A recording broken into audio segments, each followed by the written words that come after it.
Welcome to Keystone and More, coming at you with another video. I'm Millan. I do want to quickly apologize. We didn't get a podcast in yesterday. I know I've been really busy with schoolwork. Nick's been really busy with schoolwork and baseball. School is coming it's that time of the year again where school's coming to the end, a lot of finals and work. And we're trying our best to get as many videos up as we can. I know, especially in the summer, we'll get at least one video up a day, if not twice. I'm trying to look in to see if I can go down to Philadelphia to see Nick. Maybe we can get a combined video in together and try to go to some Phillies games and maybe the Steelers-Eagles preseason game if I'm lucky enough. But today, what is this? It's April 30th today, so that means the month's going to end. And I'm just going to quickly take you guys through the first month of how the MLB season did. It's been quite an MLB season already with all the new players, new trades, acquisitions, and see where they landed up. Me being a Pirates fan, I will talk about the Pirates first. Right now, they are 17 and 11, riding first place in this NL Central Division, half game ahead of the Cubs. I'll be honest with you guys. I didn't expect the Pirates to be in first place. I thought they'd be in third, maybe even fourth place at best. At worst, sorry. But this team, their young players and their new players stepped up immensely. Big example of that, Colin Moran, acquired late in the off season. He was a guy who coming in spring training. He's a third baseman. He needed to maybe back up David Freese and definitely start once David Freese, because he also plays first base. So on David Freeze's off days, he has to be that type of guy who can step up there and fill up for the gap. And especially since Jung Ho Kang is not here, because he can get a work visa, which he actually did get a work visa finally, so he's coming back. So that might help Jordy Mercer at shortstop because he's the only shortstop there. But he's been Colin Moran. Sorry to go back to him. He's outstanding. He showed Pittsburgh what he can do with the grand slam against the Twins, I think it was.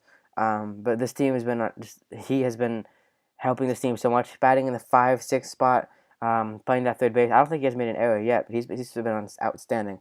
The Pirates did open up their season 3-game sweep against Detroit in Detroit, and then came home to the Twins, I think it was, and beating them the first game, losing the second game, and I think beating them the third game, if I remember that correctly. Right now, so they're still in first place, which I didn't expect them to be. Corey Dickerson, another guy from the Rays, playing that left field. Starling Marte did play left field last year, but as you guys know, he had to leave. He had to play center field due to Andrew McCutcheon's trade, which was devastating. I know for all Pittsburgh fans, but it might have been the right thing to do. I I know he wasn't getting. Maybe it might have been a new scenery for him, but I know he fits well with the Giants. Hopefully his career can go on from there. But anyways, yeah. So Starling Marte moved to center. That's pushed an opening to Corey Dickerson into left. He's been that nice added piece to the hitting core. Bats lower in the lineup, so he has that lower lineup power that can do damage, especially since if the guys in the top of the lineup can get up on base, he can hit those guys in. Outfield, he can cover a lot of ground. He knows how to play the outfield well. He knows situational plays. He does the basics really well. So that's what I like about him. As I told you, Jung Ho Kang will come back to Pittsburgh. He got a work visa. He's going to help the Pittsburgh Pirates a lot. And then the rotation's also been a big deal. Going into the season, I bet every single Pirates fan was like me, saying, how the heck are we going to win? We traded our ace, Garrett Cole. He's gone. Now what are we going to do? We have Jameson Tyler, who's been okay, but he's young. So he's good, but he's young. I don't think he's ready to lead the team yet. Then you have Ivan Nova, who's super unpredictable, along with Chad Kuhl. Those two very unpredictable. You never know what you're going to get. Trevor Williams, who just was absolutely atrocious last year, except for the month of July, who was pretty mediocre. And then you had Nick Kingham, who pitched yesterday, who first game in the MLB, did excellent, actually, seven perfect innings, and maybe 6 perfect innings, I don't remember. Steven Brault's proved himself a little bit. He's been pitching like he should. Tyler Glasnow, in the bullpen, it's been a lot better than he is in the rotation. Last year he was atrocious in the rotation, but he's always better in the bullpen. Look for the young guys like Brault, Kingham, and Glasnow to try to prove himself, try to get their way into the rotation as the year goes on. But that's my short spiel about the Pirates. I think if they keep up what they're doing right now, I think they're definitely could make it their way into the playoffs right now. It's still really, really early to see. I know the second place team right now, the Chicago Cubs, who's half a game behind, 15-10, haven't gotten hit yet. They're like the Yankees, in my opinion. I think the Chicago Cubs, they have the skill. I know they got rid of who was they got rid of Arrieta. That really hurt. And Yu Darvish he looks like he still has Game 7 in mind. He has to get that out of his mindset. He gives too many hitters an opportunity to hit the ball. He leaves so many pitches out over the plate. He's still in to smother that slider into a lefty and work on that change piece to make strike out. That's what I really loved about Arrieta. He can command his fastball and then go to his curve or change piece. You still got Kyle Hendricks, you still got Quintana, who's looking great, and you still got Lester. So those three pitchers are really, really good. They're solid, but if you want that chance to make it to the World Series, you need Darvish to step up in big innings. And that's one thing I love about the Pirates too. Another thing about the Pirates is they have their starting pitchers like Nova, Nova, Cool, Williams, and Tyon. They can go 5-6 innings, giving the bullpen some rest. If you're a team, if you can't get Darvish maybe at least 4 to 5 innings, then your bullpen's going to struggle mightily, and especially when it comes into the World Series, that's going to hurt you. Come playoff time, that's going to hurt you because your bullpen will be really tired, and you have to rely on your pitchers, and you can't really rely on Darvish the way he's been pitching right now. St. Louis also in the third spot, 15-12, 1.5 games behind Pittsburgh. They've been okay. They haven't really excited me. You got Jose Ozuna back. You got Marcell Ozuna, my bad. Addition, you still have Martinez, you still have Wong, you still have Wainwright. I think these guys, I think if they catch on fire, they have the pieces there. They've had the pieces there. I don't think they've proven anything yet. I think if they have something to prove. They have a team with a lot of talent. They just need to show it. They need to show that they have talent. They need to win some games. Their bullpen needs to get a lot better. They're relying on their starting pitchers to go up full. This is the problem here. You have to rely on your starting pitchers to get you through the game, and your bullpen can't do it. That's one thing you really have to look for. Milwaukee, 16-13, same 1.5 games behind. They're okay. They haven't really. You got Yelich. You got Thames hasn't done anything that I thought that'd be anything. Your pitching core. It's just mediocre. You really need to get better. You need to find a way to really win some games and try to be, because potentially the way I see these teams, I can see this team being a 4-way race for first place right now, because all these teams, I know they can win. I've seen them play really good baseball. I've seen them play also really bad baseball. I think any of these teams are good fit for number one. The only team in Central that I don't think is good for number one is the Cincinnati Reds. 7-21, 10 games back. This is a team that is atrocious. I think if there's any team that you can eliminate right now from making to the playoff start, it'd be this team. They have no hitting. They have no pitching. That's all I can say. They're coaching. I'm not coaching either. So I'm already eliminating this team right now to the wild card contention. I mean, there's still time obviously to prove themselves. But I just don't see this team at all, just because of the lineup they have. Going into the NL East, my bad. The Mets.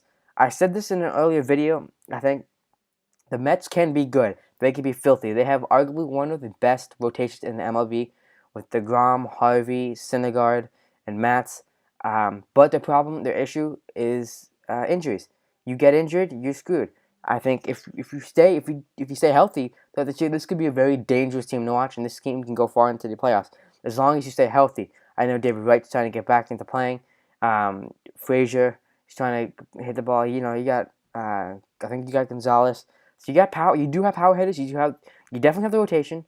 The bullpen you almost there with, and you have the hitting. So I think this team can give damage. This is probably one of the best teams in the NL right now, arguably. So this is the team that watch down the stretch. Will be a team to watch. Atlanta, surprisingly, in the second place, 16-11. I haven't really followed Atlanta a lot. I know the new guy, Okuna, has been hitting the crap out of the ball ever since he got called up. So he's a young guy. Dansby Swanson's another young guy. Look for those young guys to carry this offense up. As to defense-wise, their pitching's okay. I think right now they've been good enough to carry this team to where it's at. But you need to get better. There's always room for improvement, because when it comes playoff times, you're going to be facing an offense like maybe the Washington Nationals, depending how good they get, or the Mets, and if you're the hitting squad for Atlanta, you're gonna be facing pitchers like DeGrom and Harvey, who have their stuff when they're healthy. So I think you got to watch out for that. Philadelphia going into the season, they had a chance. They were in second place for the longest time. Now they dropped into third. Well, they're still tied for second place. Also 16-11, 1.5 games. Also back from the Mets. The pitching is okay. As I said a lot. But you have Arrieta and you have Nola. Those two pitchers they carry your rotation. Your bullpen is there. I guess you could say it's not. When you look at your bullpen, it's not really much to be scared of. But when you look at Nola and Arrieta, that's something to be scared of. There's two strong hitters. Now during the trade deadline, if you get one more strong starting pitcher, this is a team because their offense is there. You have Herrera and I don't really know who else is on that team if you don't really follow them. But that's a team that could do damage. I said they could make They can make a push for the second wildcard spot. Washington surprised me. This is another team that surprises me. Washington Nationals. I don't know. This is potentially the last chance with Harper. They're 12-16 right now, 6 games back. This is also another team that has one of the best rotations in the MLB with Scherzer, Rorak, Strasburg, and I forget who else is there. But these two guys will. This is a really, really, really good team that has, and you have hitting too. It's not like you don't have hitting. You have Harper. You have who else? You have Rendon. You have Murphy. You have all these guys that can do damage. You just need to win games. You need to trust your rotation. You need to trust your bullpen. You can, because this team can do it, and you got to make a push. Because Harper's gonna leave, and if he goes someplace else, that's it. You're done. Because one player I know it's saying one player won't make a difference, but Harper is a huge difference. That's their star player. That's their franchise player. Giving him away was like giving away Giancarlo Stanton. Which leads me to the Marlins, another atrocious team. I count them out already. This is a team that literally has no hitting. You have no pitching. You just have nothing. Bohr maybe. Bohr is the only power hitter I could see. You traded away your whole outfield. Yelich, Ozuna, and Stanton. All three players gone. So that's the team. If I could do it, they're not gonna make it anyway. They're 9-18, 8.5 games back. Going to the West, this has surprised me. Arizona, 19-8, in first place. Their hitting's been great. Paul Goldschmidt, I don't really know the Diamondbacks very well. I know the rotation's been really good. I've seen a couple games of the Diamondbacks. I've seen, I know, we all know what Greinke can do. We all know the guys behind Greinke. Their bullpen's has been really, really solid. So we know this team can do damage. Colorado, again, second place in the West, 15-14, 5 games back. Their pitching's been good. Not where they want it to be. Obviously, there's always room for improvement. I think I've seen a couple of Rockies games. They leave on the games that they lose. They leave too many. Their pitchers leave too many pitches over the middle of the plate, and that's where if you're in the MLB, that's where the most damage is done. Hanging that curveball, hanging that slider, hanging that changeup, or fastball right down the middle on 0-2. That's something you cannot do, because that's going to give up runs, and runs is going to give up to losses right there. Their hitting's been good. Arenado, everyone there, just keep what they're doing. Just make sure to not keep too many things over the center of the plate. San Francisco, 14-14, 5.5 games. They're okay. I don't think they can catch the. I think they need to catch fire still. They need to find their mojo. They got McCutchen and they got Longoria, 2 guys that can help. The rotations, Bad Bum, who was a dangerous pitcher like 2 or 3 years ago, he's losing it now. I think the rotation hasn't been anything to be worried about. But their offense easily could be worried about. You got Brandon Crawford, Brandon Belt, McCutchen, who hasn't done well since he went to San Francisco. And then you have who else? Pablo Sandoval back. So that'd be fun to see. The Dodgers, again, that'd be another fun team. That they could see. It could be. I want to say the Dodgers is like. I don't know. The Dodgers, they're making a break team. I know Corey Seager. If anyone just noticed, he's undergoing Tommy John surgery. And so he'll be able to remain in the season, which will hurt. Getting rid of Yu Darvish was big, so I think that helped them. Kershaw hasn't had his stuff. As I said, for all these pitchers, he's leaving too much. This is the problem with pitchers; they're leaving too much stuff over the middle of the plate. Kershaw has a great curveball, but he's leaving it over the plate. Hitters are hitting it. Maeda's done pretty well. The hitting core, Yasiel Puig's done okay. Bellinger's cooled off. I think Bellinger has to find a way to get back on track because he can lead this team to another World Series title, to an NL title. But this is a team that needs to step up, and this team should be in the first place. Obviously, this team has to be in first place. So 12 and 15, 7 games back. This team has to be in first place. This is a dangerous team. They have players that they can make damage, but they need. I don't know. There's nothing what I can say about that. They just have to win.